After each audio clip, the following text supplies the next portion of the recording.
Travellers who have completed their COVID-19 vaccinations will be allowed to cross the land border between Malaysia and Singapore from April 1st, says Health Minister Khair Jamaluddin. They do not need to undertake a COVID-19 test both before departure and upon arrival, and are also not required to undergo any quarantine. Khair says these are specific protocols for all travellers who cross the land border between Malaysia and Singapore. For fully vaccinated travellers who are passing through the Malaysia-Singapore air border, they just need to take a COVID-19 test 2 days prior to departure. They do not need to go through quarantine or perform COVID-19 testing upon arrival. Earlier in the day, Prime Minister Datuk Sri Ismail Sabri Yaakob had spoken on the phone with his Singapore counterpart Lee Hsien Loong regarding the reopening of the land border. From that, the two premiers agreed to allow fully vaccinated travellers to cross the land border without undergoing quarantine or performing COVID-19 testing, and this is applicable to all category of travellers and types of land transportation. Khair also announced that starting April 1st, travel by land between Malaysia and Thailand will be allowed, but there will be only 2 entry points at the initial stage, namely the Bukit Kayu Hitam Sadao and Wang Kelian Wang Prachan entry points. The Health Minister says that the Thai government is only willing to accept travelling tourists, while discussions are still ongoing for daily and frequent travellers. Meanwhile, Singapore will reopen its borders to all fully vaccinated travellers from its general travel category countries or regions and will transition to a new vaccinated travel framework from the 1st of next month. With this transition to the framework, the Singapore government said all existing vaccinated travel lanes and unilateral opening arrangements will be retired.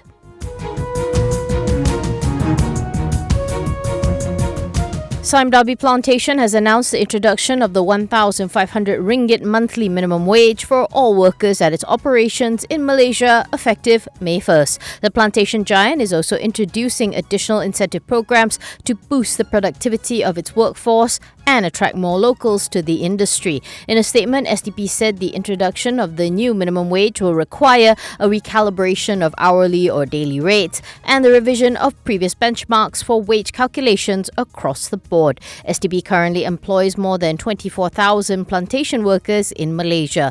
In addition to wages and productivity incentives, plantation workers at SDP's operations enjoy several other free and subsidized benefits from the company. These include free housing for themselves and their dependents, subsidized utilities, free medical treatment for employees and their immediate dependents, and various amenities such as school bus transport for employees' children, childcare centres and recreational facilities.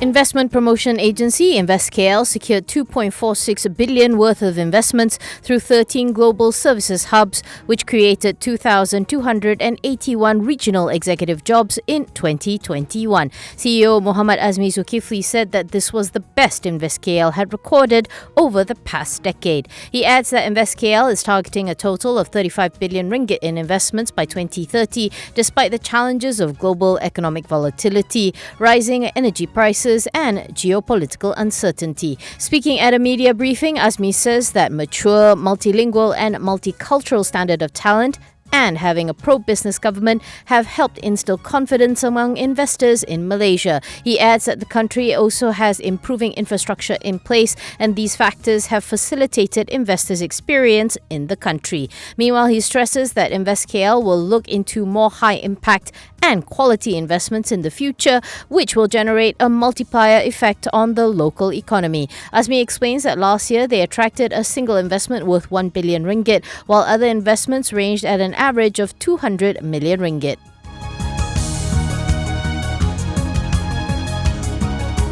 4 subsidiaries of Serba Dynamic Holdings have withdrawn their applications to be placed under judicial management in order to help restructure their financial health. The application was submitted by Serba Dinamik Group, Serba Dynamic, ST Control and Serba Dynamic Development on March 23rd through Messrs. Syed Ibrahim and Co. According to the letter from the law firm, Serba Dynamic had received instructions to withdraw the originating summons for the 4 cases as the creditors are opposed to them being placed under judicial management.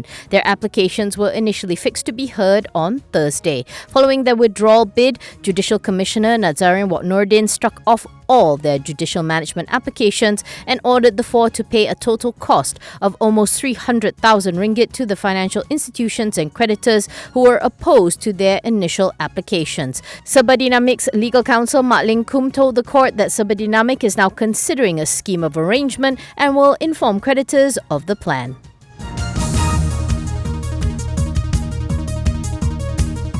Pokkong Holdings reported a 159% jump year-on-year in net profit for its second quarter of FY22 to 29.4 million thanks to an uptrend in gold prices. Revenue grew by 76% to 406.5 million from 231.4 million due to higher demand for gold jewellery and gold investment products amid the gradual reopening of the economy and market sentiment aided by higher retail gold prices. For the first half, net profit rose 33.7% to 34.8 million, while revenue was up by 28% to 581.8 million ringgit. On prospects, Pokkong says the revival of the economy would undoubtedly translate into a gradual recovery with higher global growth and sustained policy support, providing a further boost to the overall economy. The group says it will continuously monitor the impact of the current uncertainties of its operations, but is confident that it has put in place adequate measures to meet the challenges ahead for FY22.